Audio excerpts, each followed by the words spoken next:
Hi friends, and welcome back to my channel. So as promised, today I'm going to teach you and show you how I made these puffy letters on these royal icing cookies.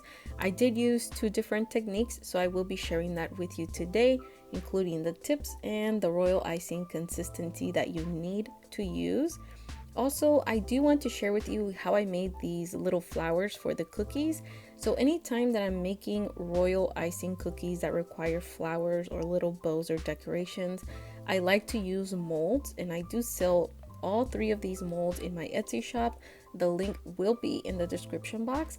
And I also like to use Wilton gum paste because it dries really hard. So especially if I'm shipping to a hot place, this gum paste will hold up very well. Let's get started. For these cookies, I will be needing 3 royal icing bags. This one is in medium consistency and it's in a tipless bag. This is stiff consistency royal icing, and I do have a Wilton #1 tip.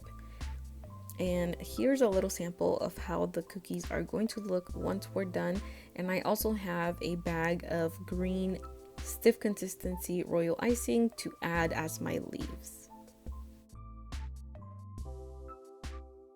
I'm going to start by outlining my entire letter, and I do want to give you a little bit of a tip. So as you can see from this angle, the top of the B and the bottom of the B don't have a lot of space for me to add more volume or definition. So I am using my imagination a little bit, and I did add another outline here so that I am able to fill it with royal icing, so it gives us that look of puffiness and a little bit of a thicker letter B.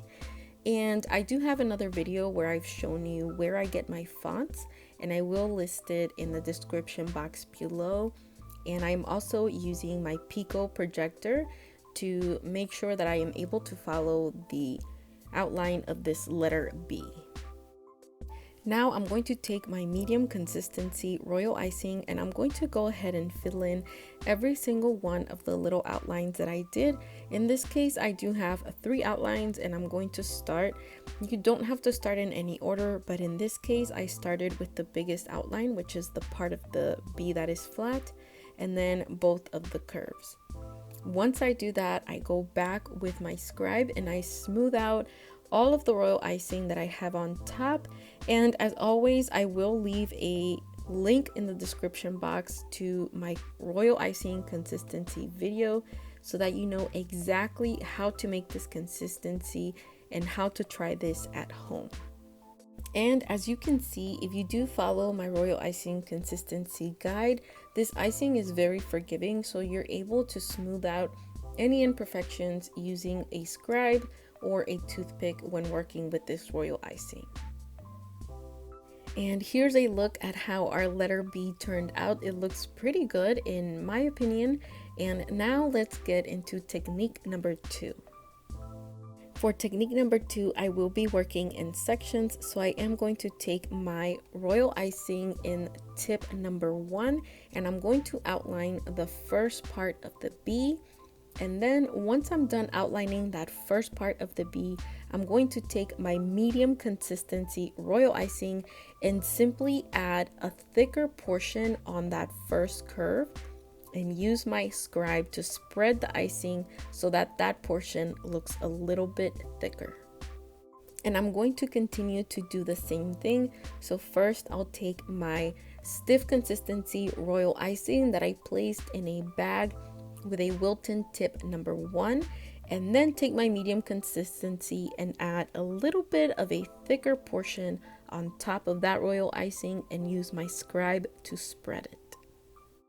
To be honest with you, I do like technique number 1 better, but I do alternate between both of these techniques.